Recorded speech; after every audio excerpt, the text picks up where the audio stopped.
E aí, gente linda, como é que vocês estão? Tudo bem? Ó, voltamos, tá? Na nossa maratona, na nossa jornada. E agora nós temos como tema falar um pouquinho mais de computação em nuvem. Só que um tema específico da computação em nuvem, que é o armazenamento de dados em nuvem. Gente, armazenar dados em nuvem é usar qualquer tipo de disco virtual para que, ao invés de você gravar os seus arquivos localmente, você vai gravar em um HD qualquer em nuvem, em um disco qualquer, disco virtual na nuvem. E quando a gente fala de discos virtuais, aqueles que mais costumam cair em prova é o Dropbox dessa mesma empresa, de uma empresa com o nome de Dropbox, o iCloud da Apple, o OneDrive ou Microsoft OneDrive da Microsoft e o Google Drive da própria Google, tá? Gente, quando você tem um disco virtual para que você possa gravar os seus arquivos nas nuvens e ter acesso de qualquer lugar, desde que você tenha uma conexão pela internet, isso é o que nós chamamos de armazenamento nas nuvens. E lembrar em prova, isso é muito importante, tá, gente? Estou marcando aqui, eu estou destacando o que já estava destacado, que o armazenamento em dados em nuvem é considerado um tipo de backup, tá? Todas as bancas, independente do tipo de prova, do nível de prova, independente, repito, da banca, todas elas vão considerar o armazenamento de dados como sendo um tipo de backup. Tudo bem? Então, ó, nós temos aqui a nossa primeira questão, que diz o seguinte: a computação em nuvem, ou cloud computing, é uma tecnologia que permite acesso remoto a programas, softwares, a arquivos, documentos, músicas, jogos, fotos, vídeos e serviços por meio da internet, sem que os mesmos estejam instalados em computadores ou dispositivos específicos. Bacana, bacana. Até aqui a banca não perguntou nada, tá? Até aqui, questão de 2016 da IBFC, tá? Nós só tivemos a definição do que é computação em nuvem. A pergunta mesmo é esse trecho final, essas duas últimas linhas. Um serviço bastante difundido atualmente, que utiliza essa tecnologia e tem a finalidade de armazenar e compartilhar arquivos entre os usuários é, gente, a banca aqui, ela fala do quê? Ela fala que o objetivo é você armazenar e compartilhar arquivos entre usuários. Letra A, Linux. B, Dropbox. C, Foursquare. D, Instagram. E letra E, Twitter. Gente, gabarito para essa questão, Dropbox, tá? Linux não era. Linux é um exemplo de sistema operacional, assim como também é o Windows. Foursquare, Instagram e Twitter, o antigo Twitter, atualmente o X, são exemplos de redes sociais. Tudo bem? Bacana, pessoal. Para essa questão, lembrar apenas, tá, que também estaria correto se a banca viesse com, além do Google Drive, o Microsoft OneDrive ou o Dropbox. Perdão, o Google Drive, né? E agora que não quer sair. O Dropbox é a opção correta. De vez em quando, a banca também cita o iCloud da Apple, ok? Gente, todos os serviços de computação em nuvem, eles são classificados através de um conceito chamado de tipo de serviços. Em tipo de serviços, eu vou ter alguma coisa AAS. Esse AAS significa, traduzido ao português, como um serviço. Então, gente, aqui você não é dono de nada. Você apenas utiliza. Isso a partir do momento que você começa a pagar. Quando você para de pagar, você deixa de ter acesso àquele serviço. É claro, é óbvio que você também tem uma parte menor que ela é oferecida, ofertada de forma gratuita, tá? Então, um desses serviços é o IaaS. O I vem de infraestrutura. Infraestrutura, gente, é sinônimo da palavra hardware. IaaS é quando você deixa de usar o seu hardware e passa a usar o hardware de um servidor qualquer em nuvem, tá? Gente, ó, atenção, tá? Não há melhor exemplo de IaaS, de infraestrutura como serviço, que não sejam os discos virtuais. Porque os discos virtuais, para você poder utilizar, você está deixando de usar o seu HD, que é hardware, para usar o HD de um servidor qualquer em nuvem, tá? E HD, mesmo na nuvem, continua sendo hardware.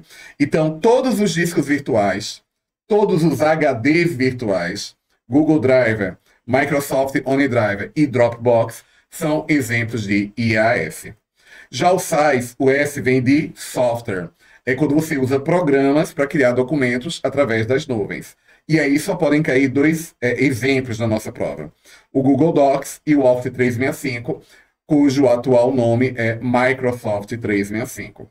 Gente, de todos os 3 tipos de serviços que comumente caem em prova, existem mais, mas eu estou citando aqui apenas 3. 2 são os que mais caem. São esses que vocês estão vendo aqui, o IaaS e o SaaS. Decora quais são os exemplos de IaaS, quais são os exemplos do SaaS, ok? Para que vocês entendam melhor, o que você cria no Google Docs é salvo automaticamente no Google Drive. E o que você cria no Office 365 é salvo no OneDrive. Nesse slide, o que eu tenho à esquerda, Google Docs e Office 365, são exemplos de SaaS.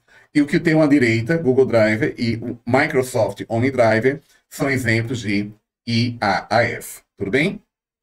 Agora, tem um terceiro que de vez em quando as bancas gostam de citar, que é o PaaS, onde o P vem do termo plataforma como serviço, tá? Mas olha, eu gosto muito que vocês, para poder memorizar, associem o P ao P de programador. E o que é que o programador faz? Basicamente, ele desenvolve sistemas, softwares, em ambientes de desenvolvimento de softwares, e para criar um software, para desenvolver um sistema, ele também faz uso de banco de dados. Então, o ambiente de desenvolvimento de softwares, de sistemas, de aplicativos, e o banco de dados são as duas principais atividades do PaaS. E quais são os principais exemplos? O Azure, da Microsoft, e o AWS, da Amazon. Ok, gente? Então, olha, vamos fazer um resumo, tá? SaaS, o S vem de software. Software como serviço. Qual é o objetivo? Gerar arquivos, gerar documentos através das nuvens. Quais são os exemplos que normalmente caem em prova? Google Docs e Office 365 ou Microsoft 365, tá? Temos também o IaaS, o I vem de infraestrutura. Infraestrutura é sinônimo de hardware. Qual é o objetivo? O armazenamento de dados nas nuvens. E aí nós temos aqui um asterisco para que todo mundo lembre-se, tá? Que o armazenar dados em nuvem é considerado como sendo tipo de backup. Exemplo, todos os discos virtuais. A exemplo do Google Drive, do Microsoft OneDrive, do iCloud da Apple e o Dropbox. E o PaaS, P vem de plataforma, plataforma com serviço. É um pacotão de produtos à sua disposição, você tem um monte de coisa lá. Mas para que a gente possa memorizar melhor para a prova, associar o P, tá? A atividade de programação aos profissionais chamados de programadores, que irão desenvolver sistemas através da nuvem e utilizar bancos de dados. Quais são os exemplos que caem? O Azure, da Microsoft, e o AWS, da Amazon. Tudo bem, gente? Tá aqui minhas considerações. Vamos agora resolver questões. A computação na nuvem apresenta a grande vantagem de acessar os recursos computacionais. Que recursos são esses? Processamento, banco de dados, a partir da internet, sem a necessidade de instalar programas e aplicações nos computadores e dispositivos. Mais uma vez, até aqui somente definição, para a gente poder memorizar melhor ainda o conceito de computação para a nuvem para a prova. Dentre os diferentes tipos de serviços de computação em nuvem, quando recursos de hardware, tá? Quando recursos de hardware são acessados nas nuvens, está se utilizando qual tipo de serviço? Letra A, Dev, AAS, B, CAS, C, PaaS, D, IaaS e letra S é SaaS. O que é que vocês marcariam? Gente, lembrar que hardware é a mesma coisa que infraestrutura. Então, o tipo de serviço aqui é gabarito, letra D de dado, IaaS. Infraestrutura como um serviço. Tudo bem? Mais uma questãozinha? 2022 agora. Segundo Marsula 2019, os serviços de computação em nuvem, Cloud Computing, gastando todo o meu inglês, tá? Oferecem 3 modelos básicos, que são 3 modelos, ele está citando 4, alguém vai sobrar, tá? Quem é que entra aqui? PaaS, entra, PaaS, entra. 3, IaaS, entra, IaaS, entra. 4, SaaS, entra, SaaS, entra. O 1, PaaS, plataforma como serviço. O 3, IaaS, infraestrutura como serviço. E o 4, SaaS, software como serviço. O que não tem aqui é um tal de JaaS. Então, o 1, o 3 e o 4, 1, 3 e 4, gabarito para essa questão, letra D de dado. Tudo bem, gente? Vamos em frente. Marcos deseja migrar seu backup de arquivos pessoais, que atualmente encontra-se em seu servidor para a nuvem. Opa! Ele quer fazer backup na nuvem, para a nuvem. Assinale a alternativa correta para exemplos de serviços de armazenamento de arquivos em nuvem. Letra A, Dropbox e Google Chrome. Gente, Google Chrome é um browser, é um navegador, tá? Navegador ou browser. Na letra B, Mozilla Firefox e Mozilla, o Firefox também é um navegador e a Mozilla é a empresa que fabrica o Firefox, tá? Que atualiza o Firefox pra gente. Letra C, Google Arc não existe. TeamViewer é uma ferramenta de reuniões online. Não é A, não é B, não é C. E já que eu afirmei que o Google Arc não existe, ele dizendo aqui que é Google Arc de arquivo, não. O serviço de armazenamento de dados nas nuvens da Google chama-se Google Drive. E além do Google Drive, nós temos o Microsoft OneDrive, o iCloud da Apple e o Dropbox. Gabarito para essa questão, letra D de dado. Tudo bem? Segue a vida, resolvendo questões. Ó, na adoção dos recursos de computação na nuvem, o analista de sistema selecionou o modelo IaaS, I de infraestrutura. Infraestrutura é sinônimo de hardware. Hardware é armazenamento de dados em nuvem. E quando você armazena dados nas nuvens, você está fazendo um backup, tá? Bora lá. Ó, na adoção dos recursos de computação na nuvem, o analista de sistema selecionou o modelo IaaS e disponibiliza, entre outros, o serviço de IaaS, armazenamento de dados em nuvem. Disco virtual é um tipo de backup. Letra A, armazenamento de backup. B, gerenciamento de banco de dados. C, provedor de e-mail. D, edição de documento. E, hospedagem de site. Gente, tá cuspindo na nossa cara o gabarito correto. Gabarito correto para essa questão, letra A. Armazenamento de dados em nuvem, que é um tipo de backup. Ok? Show de bola, gente. Vamos falar um pouquinho de protocolos de comunicação? Ó, o protocolo de comunicação que nós vamos trabalhar aqui é o protocolo TCP/IP, tá? Gente, atenção todos. Protocolos de comunicação são um conjunto de regras. Gente, um minutinho. A palavra protocolo sozinha, ela já significa um conjunto de regras, tá? Quando você escuta na TV, o Papa, o presidente em viagem oficial quebrou o protocolo. Então ele tinha uma regra a ser seguida no desembarque do voo, mas preferiu quebrar aquela regra. Então a palavra protocolo sozinha já significa conjunto de regras. E na informática não vai ser diferente. Protocolos de comunicação são conjunto de regras que devem ser obedecidas para que haja comunicação entre 2 ou mais computadores em rede. 2 computadores somente enxergarão um ao outro e conseguirão trocar informações se estiverem utilizando o mesmo protocolo.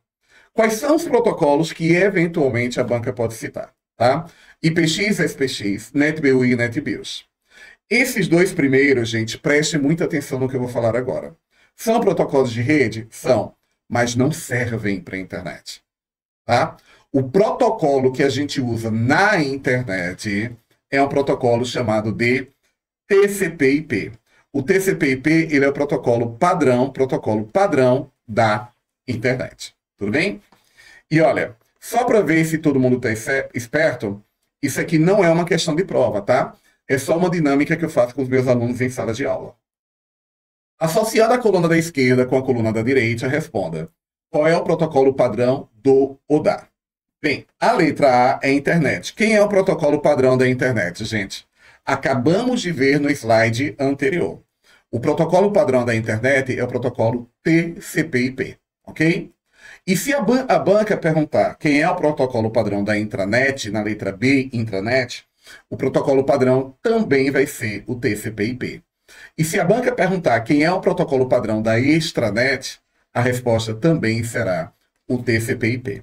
Meninos e meninas, ó, o TCP/IP ele é o protocolo padrão da internet, da intranet e da extranet. Tanto da internet, como da intranet, como da extranet, todos utilizam o protocolo TCP/IP. Tudo bem? E esse protocolo, na realidade, é composto por vários outros protocolos, não somente um. Dentro do TCP/IP, eu tenho o IP, que é o número identificador único e exclusivo de cada dispositivo conectado em uma rede ou na internet. Se você tem uma empresa com 50 computadores, você precisa ter 50 números IPs, um para cada computador conectado à rede. Se a sua empresa, ao invés de 50, tá, você tem, vamos supor aí, 5.000 computadores, você vai necessitar ter 5.000 números IPs, um diferente do outro. Eu não posso ter dentro de uma mesma rede ou conectado à internet dois computadores que compartilhem o mesmo número IP. Não, isso não é possível, isso não é permitido, tá? E para as redes de grande porte, normalmente a gente usa um outro protocolo chamado de DHCP. O DHCP, ele configura números IPs automaticamente dentro de uma rede. Então, a cada vez que você conecta um computador nessa rede, ou liga um computador que está desligado, quem vai fornecer um IP válido para que esse computador possa fazer o uso da rede e acessar a internet é o protocolo ou o servidor de DHCP. Gente, caiu na prova o termo IP automático, IP dinâmico, a resposta vai ser DHCP, ok? E agora, um dos protocolos que mais cai em prova e um dos mais fáceis, o FTP.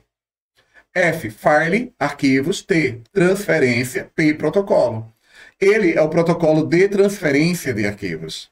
Então, o FTP ele é responsável pela transferência de arquivos, pelos processos de download e upload de arquivos. E aí nós temos dois que vocês já devem conhecer, que é o HTTP e o HTTPS. O HTTP, gente, ele é o protocolo, tá? De transferência de hipertexto. Hipertexto são as páginas da internet, as páginas da web.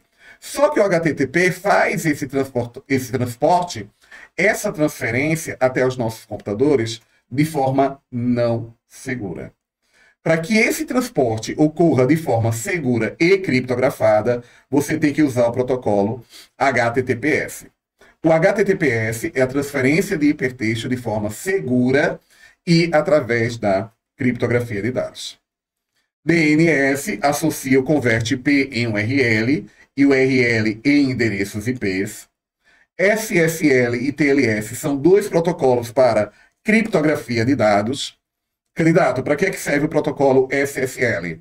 Criptografar dados. E o TLS também para criptografar dados.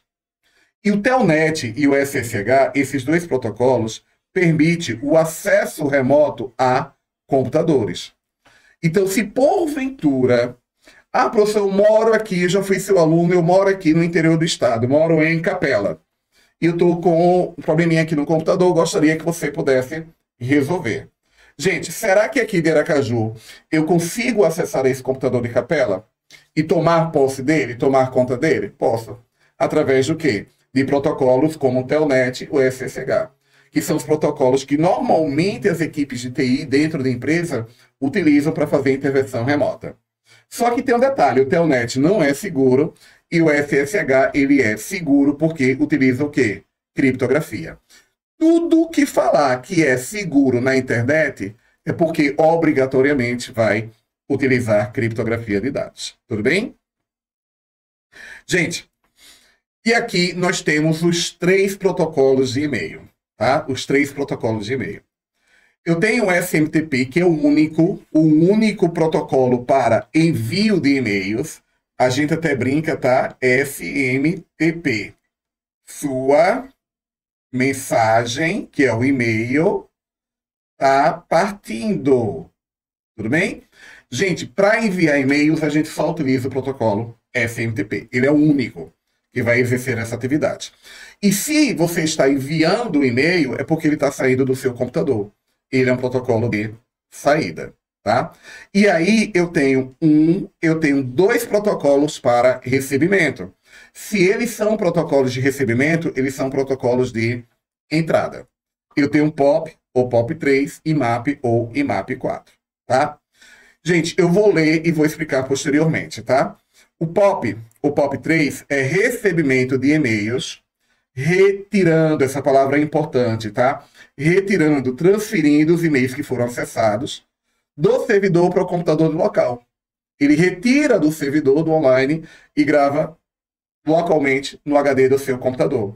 A ação dele é recortar e colar. Quando você recorta e cola, você está tirando de um lugar e colocando em outro. Você está movendo.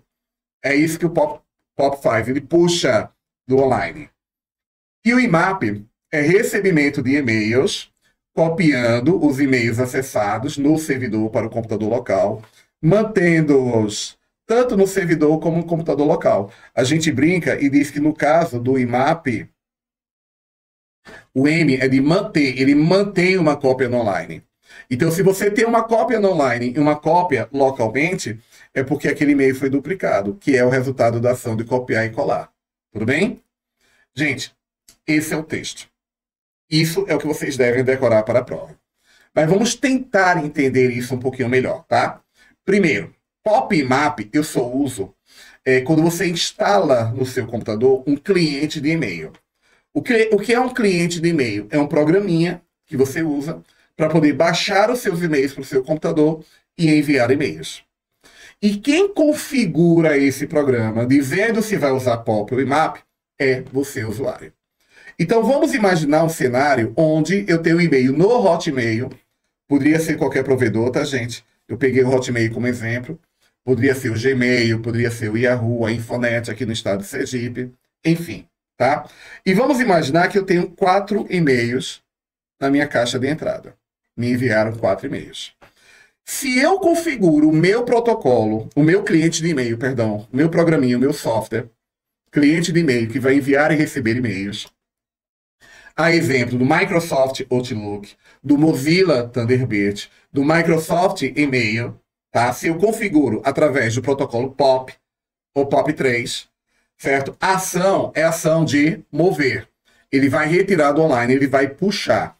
Então, o que é que vai acontecer? No primeiro momento que eu ficar online, ele vai recortar esse e-mail e vai gravar localmente.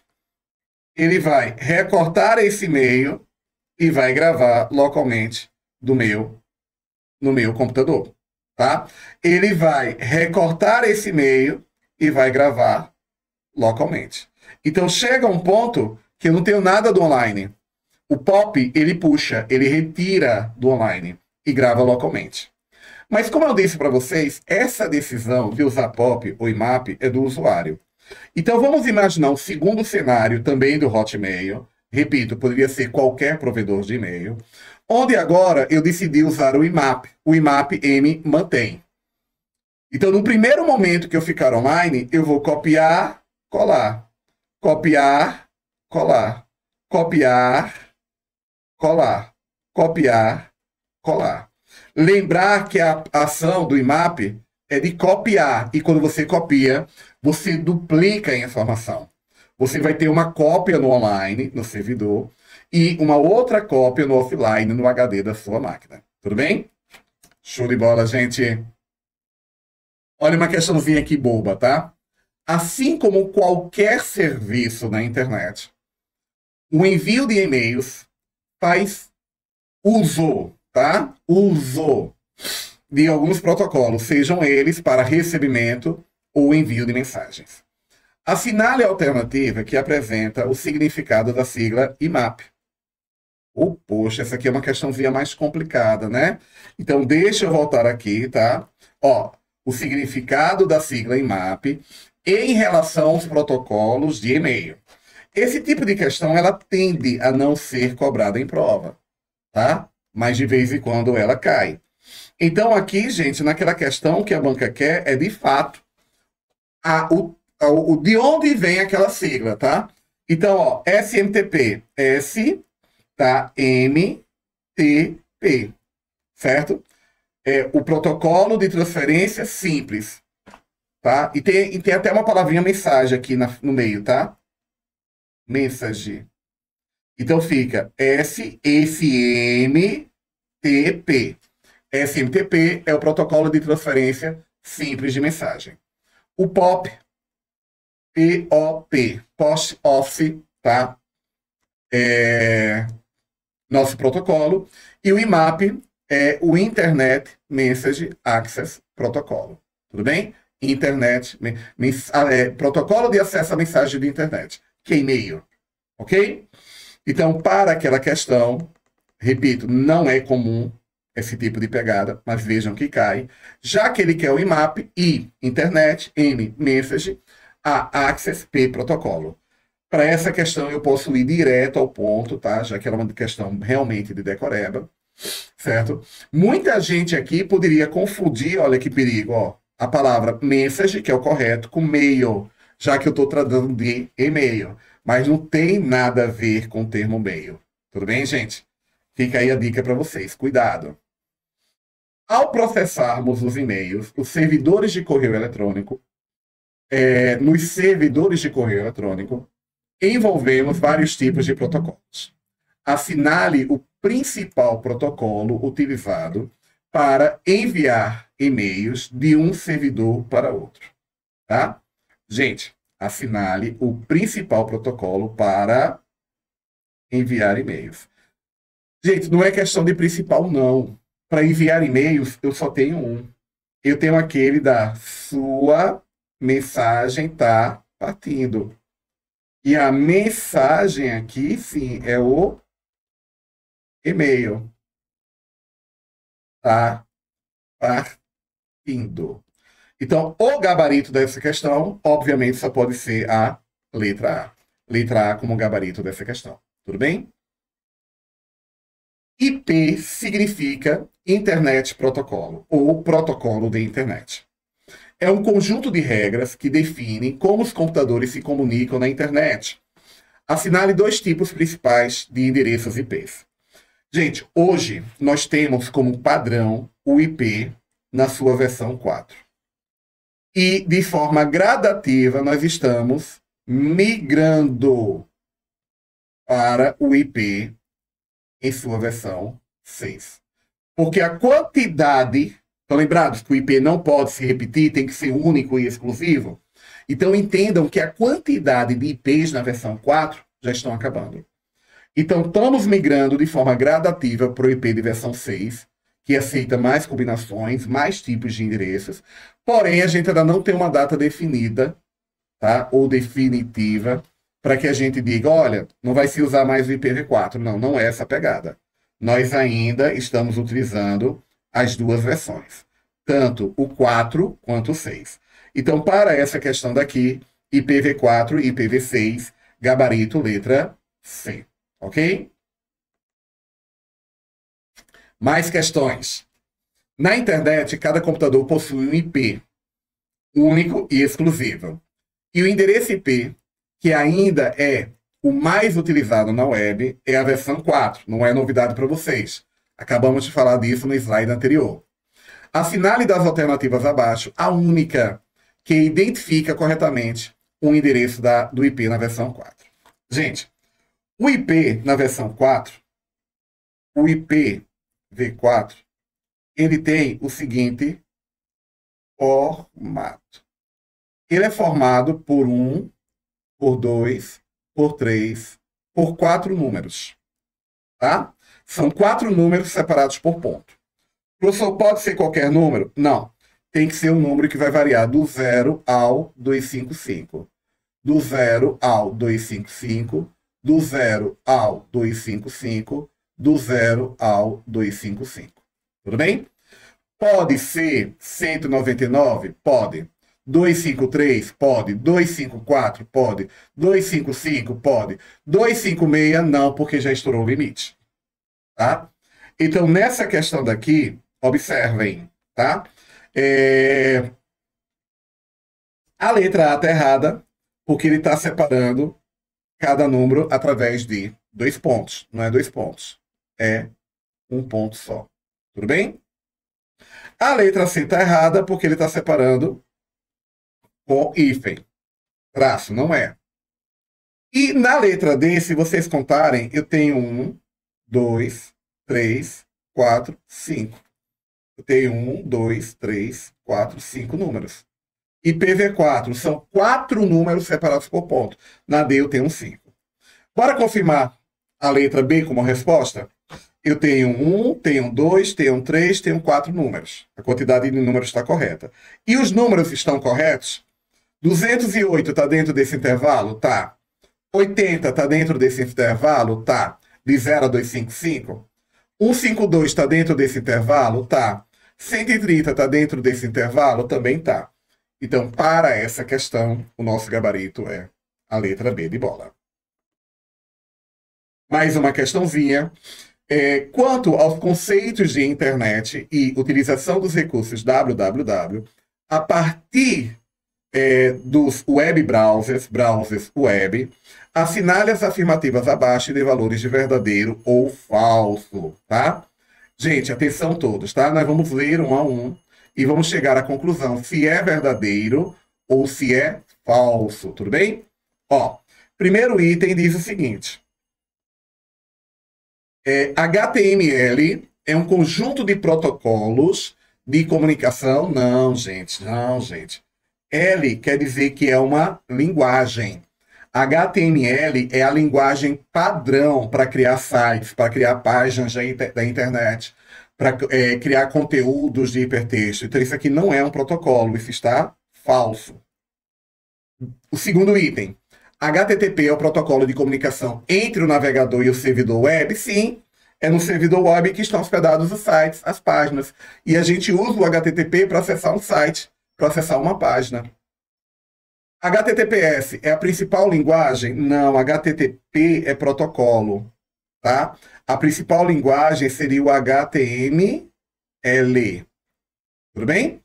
Então, isso aqui também é falso. Falso, verdadeiro, falso.